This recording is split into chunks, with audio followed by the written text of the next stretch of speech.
Hi, and welcome to another edition of USAJobZoo.com TV. I'm AJ Janitschek, along with CEO of USA Job Zoo, Bill Golden. And we're here to talk tonight again about careers. We are. AJ and I have, we're talking about military careers and how we got into this. You know, we didn't get this good looking and all by just waking up one day out of high school. We've earned our gray hairs by spending some time in the military. We have, and it was a lot of fun on most days. Not every day. In our last episode, we were talking about your military career in intelligence and some of the places you'd been assigned. And I think you wanted to run some video for us that highlights what? So I have a video clip of signals intelligence professionals out in the field in the modern Army. When I was in, we were called 98, and I mentioned I was a 98 Golf. I started out as a linguist and switched over to being a 98 Charlie. A cryptologic technician is what they called it. Is it still that same MOS today? It essentially it's the exact same job with a few more modern blinking lights, but they've renamed it. It's the 35 career field now. Okay. So all the MOS started out 35, but you know, as I'm going to run this video clip here that shows you signals intelligence, or SIGINT, is active in a wide range of things around the world. The nice thing about SIGINT, and I did love it, was we could be one-on-one close with people like this. We were not allowed to speak in public, and we were not trained to speak in public. We were trained as listeners. Okay. Now, we could listen in all kinds of environments, which we're not supposed to talk about until 75 years past our natural death. This video here is actually of the California National Guard, but these jobs exist across the USA in the active armed services, the Reserve, the National Guard, Air Force, Army, National Guard, Air National Guard, even the Coast Guard participates to some degree. Now, when you were doing this, did you have much involvement from DoD civilians or from DoD contractors? At different parts of my career, I did. DoD civilians early on played mostly a role in maintaining our equipment, but the majority of the work was always done by someone in uniform, and there were some civilians depending upon where we were in the world. That has changed dramatically in the past couple of years. It has, and in many ways, I would say the military still has the leading role, but there's almost as many defense contractors involved or civilian support involved doing a wide range of things. And my quick point there is that you don't have to join the military to be doing some of this work. You can actually get in through Absolutely the not. DoD there are so many ways. As a government worker or through a contractor. Sure. And other activities closely related to this is a new career field that civilians can get into without even joining the government. They can do various things called a human terrain analyst. Now, we were talking about, I was a SIGINT or a cryptologic technician, but a human terrain analyst is a sociologist or an anthropologist, political scientist, someone who goes out and is a different kind of intelligence analyst looking to understand what's going on in the field. Anyway, so this is me. Let me ask you about how did you get into the Air Force? So you were 17 when you joined. If people remember from the previous episode, you were 17 when you joined, and you and I kind of went on parallel paths, except I joined in 1976. I was a senior in high school, no money for college. I had an appointment to go see, I think, a congressman to try to do an interview for the Air Force Academy. The appointment came and went through nobody's fault but my own, and my grades weren't that good anyway. So I thought, you know, I can either go to work for my dad, no money for college, so I can go work maybe someplace else, or join the military. So in February of 1976, I signed up. The first recruiter I approached was the Army recruiter, who had me already set to go as a helicopter mechanic, and all I had to do was sign my name.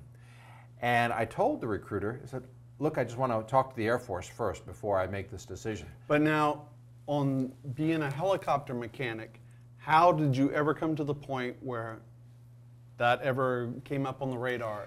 Months prior, I had also taken the ASVAB test in high school in Ramsey, New Jersey, and my scores were good enough to hit a variety of careers. And at the time, that just seemed like something really cool to do. Had always wanted to be an astronaut and go into outer space. And I thought, well, the best way to do that is through airplanes. And well, the helicopter is not exactly an airplane, but it flies.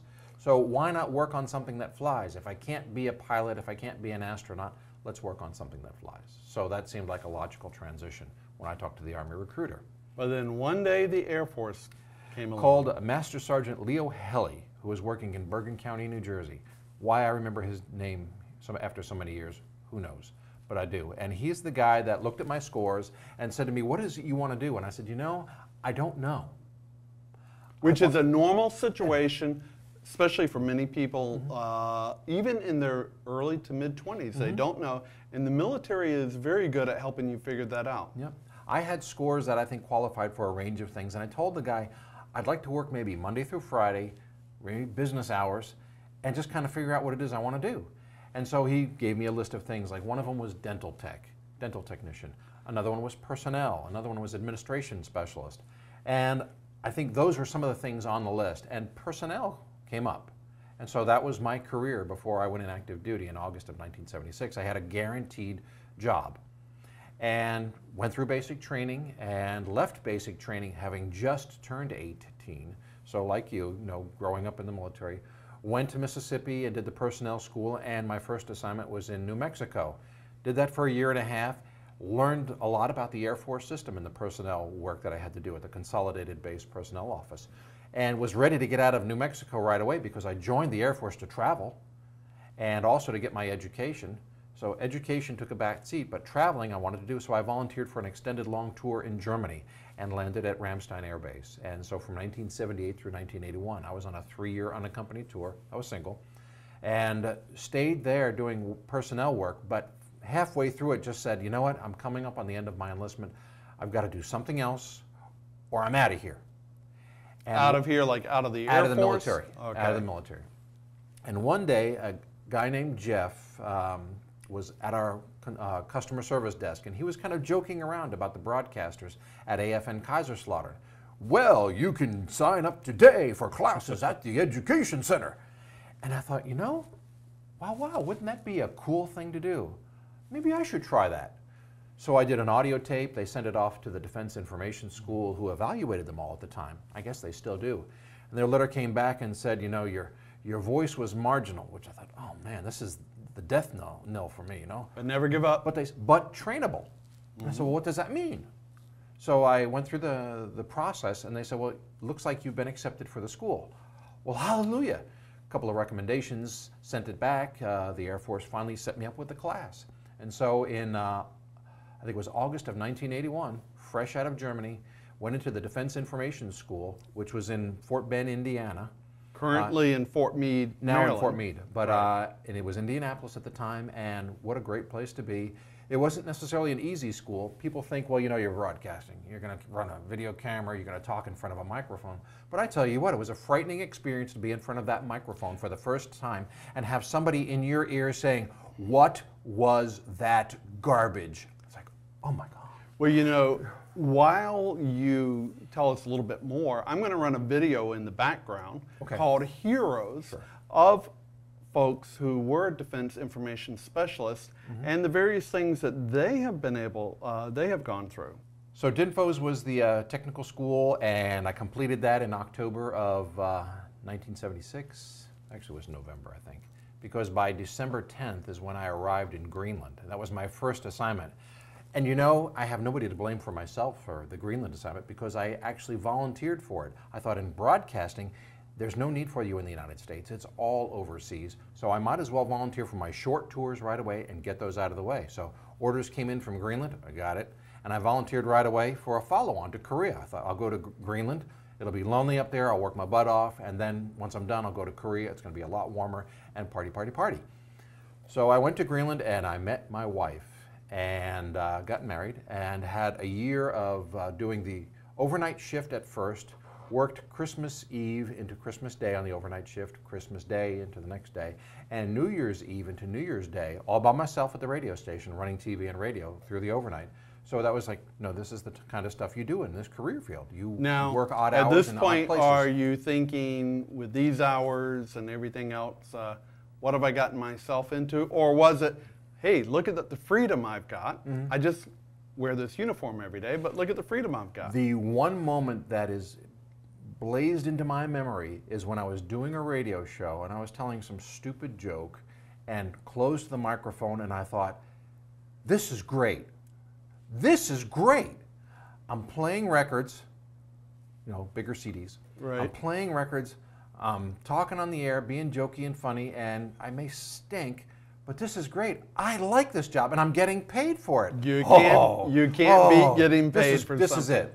And while there in Greenland, we did some television too, so everything was a brand new world, and every time there was a new challenge, it was like new information and new excitement in my life. Now, at this time, you were what, 19 years old? No, I was you're like 23. 23 yeah, at the 23. Time. 23 at the time, because in But between still an extraordinary opportunity for someone 23. And in between my assignment from Greenland to Korea, quickly got married and then went off to Korea, and I was the morning host of the morning show at Kunsan, So did Korea. you wake up every day at Kunsan, Korea and go, good morning, America? Never did it once. Never did it once. No, because the Robin Williams movie had already been out, and I didn't want to steal the thunder. I didn't want to sound like a fool. I had enough reasons to sound foolish on my own. But it was the funny part about that was after a year of doing the morning show, you begin to appreciate the fact that sometimes it really just becomes a job. You know, you're doing the same thing pretty well every day. And you're playing new music, and you know, oh, tough AJ, you had to play Michael Jackson all the time. Wah wah. it really did become a bit overwhelming because it was like, oh man, do I have to do this again? So again, 2 back-to-back short tours followed by a long tour in AFN in Frankfurt, and spent a year and a half doing TV commercials there. So as you can hear already, you're open to so many different areas of the media there. You know, I did sports in Greenland. I interviewed H. Ross Perot Jr. in Greenland at 6 o'clock in the morning as he was making a round-the-world helicopter flight, which had never been done before. And there's a story out there, I believe, that when you were in Frankfurt, you hung out with a rock band one evening. A couple of times. There were different bands that I would go interview, like Motley Crue in 1985, I believe they were. They were visiting Frankenstein's Castle in Darmstadt, and they were doing a special party for 50 of their German fans and 50 American fans. So I went there and interviewed them that night before they became megastars, but they were on the rise at that time. And a couple of months or so later, AC/DC was in town, and their career wasn't half as much as it is right now. So I had an opportunity to talk to Brian Johnson and Angus Young and ask them about, you know, how their career was going and some things. So a great bunch of guys. It was a great interview, and again, if I ever had the chance to do it again, I would, just because it was fun. But that just shows you in the military what they can expose you to. One of the ladies that worked with us went to the concert that Garth Brooks was giving, and I want to say about 1991, 1992, and this was on a subsequent assignment I had back to Frankfurt.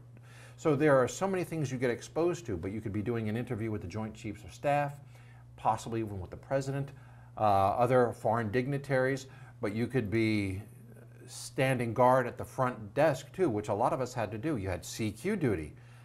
It's the military thing you had to pull, and even in the Air Force, because we were assigned to an Army unit, AFN, it's what we had to do. So we did radio, we did television, there was camera work that had to be done, sometimes photography that had to be done. Just people having to schedule commercials into the television program for the night took radio and television broadcast Now here's the big journalists. question. You did what, 20, 21 years in the Air Force? 20 years, just 20 years. When your time was up, and did your radio and television career prepare you for what came next? Did you leave the Air Force with a set of skills that have been able to help you achieve things in the world? Sure, even before I was fully retired, I already had the job lined up that I'm in essence in right now. It's certainly grown in the past 15 years, but it was a radio position. When I was with AFN in Frankfurt and retired in 96, part of my duties involved radio master control, and that is a lot of the duty that I carry right now, even in this day when we're doing our little recording here.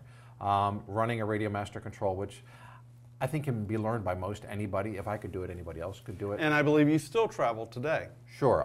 Just the fact that I can do some voice work is a way for people to pick up money. You can do videography, making films, still photography, public affairs, which is in essence a lateral transition, which I think the Air Force is trying to combine into the broadcast career field. Also communications, marketing, these are all things that all of a sudden when you think about it can really jump out of this career field and you can make a career out of it after the military. You can't be that. Now, education-wise, now you and I, since we both went in the military, very young age 17, what did you do for education? You know, because you start out young, you're fresh out of high school. Where did you find time for college? One of the things I mentioned previously was a reason to join the military was to get educated, to get my bachelor's degree. And in 1977, took my first psych class, Psych 101, and through the Eastern New Mexico University. Passed the class with a whopping C, and I thought, man, this stinks. This is like being in high school. So it took a back seat. But as I approached more and more closer to retirement time, I started realizing, you know, it's getting close. I got 5 years to go. If my goal is to get my bachelor's degree, I better get on it. But by that time, I was married, had kids, and it was difficult to come home from a full days of work and say, goodbye kids, goodbye honey, I got to go to class. And I can understand that. Having been, again, military myself, the military literally fills up all 30 hours in your 24-hour day. For me, when I started my bachelor's degree, it took me 11 years from start to finish. The military, the Air Force at that time, and the other branches too, guaranteed a 4-year education. I saved a lot of that credit, which I eventually used for my graduate degree, but I saved a lot of that credit by using the Air Force Tuition Assistance Program, where they would pay 75% of every class that you took, and all you'd have to do is pony up the other 25%. And that's very important. And I got my first 2 years, my associate's degree, by just doing that. And that's very important because the military, if just like us, if your goal is to get an education, the nice thing is they guarantee so much education, but while you're in, you can pursue college and it doesn't count against those education credits later. And the obvious thing is that it was all night classes. There were some that were like the NCO Academy. You could do that by our correspondence Where course. did you go to NCO Academy? I actually attended that in California. It was the Air Force NCO Academy at Norton Air Force Base. And I did the NCO Leadership School at RAF Upwood in England. And the Senior NCO Academy, I never got selected for the in-residence course, which was at Maxwell Air Force Base in Alabama. But I did the correspondence course. So that was a way for that to be on your record. So that way when the promotion board looks at you as a whole person, they can see, well, at least he has that, you know, and he hasn't been just blowing it off waiting for a slot for the Senior NCO Academy. So that's where I went to school for those education points. And those were also counted towards your 4-year degree through the University of Maryland University College, which is where I eventually got my degree in May of 1996, came to Washington, D.C. in July of 1996, and retired officially on September 1st of 1996. Well, you know what? Job well done. Thank you, sir. I'm a graduate of the University of Maryland as well. Go Terps. Go Terps. I'm also a Sooner. I got my graduate degree from the University of Oklahoma, mostly while studying in Japan. So was it all online or was it correspondence? No, it was all in the classroom. All right, so we would have to give up, not give up, I shouldn't say that. We would pre-study for the class, and then we had to do 2 weeks of going to school every night, which really, really kind of killed our life. Wow. But they would have a professor come out for each and every class, and we would go to class every night for 2 weeks. The same with the University of Maryland. They had campuses all around and military bases or representatives through the education office. So if you didn't want to go there, you could go through Troy University. And there were a number of others that were represented at whatever base you went to. For example, in Korea, I took classes there through, and again, I forget the name of the school, but got biology out of the way, a couple of levels of algebra, and just by going to school at nighttime. You can't beat that. And you know, that's probably a very good topic for us to pick up in the future. Virtual education or remote education and how that can play into your career. And if you are an education school or provider, perhaps you'll want to do an interview with us and we can talk about the opportunities, whether University of Phoenix or the American University or some other. And I guess simply going through the usajobsu.com website, contact us and send us your information. Sure, we would love to interview you and find out about your virtual education opportunities. Well, I think that concludes another session. That brings us up to the end. For Bill Golden, I'm AJ Janitschek, and you have been watching another episode of USAJobsU.com TV. Our sponsors have been IntelligenceCareers.com and our featured employer, Lockheed Martin. Thanks. Have a good night. Take care. Take care, buddy.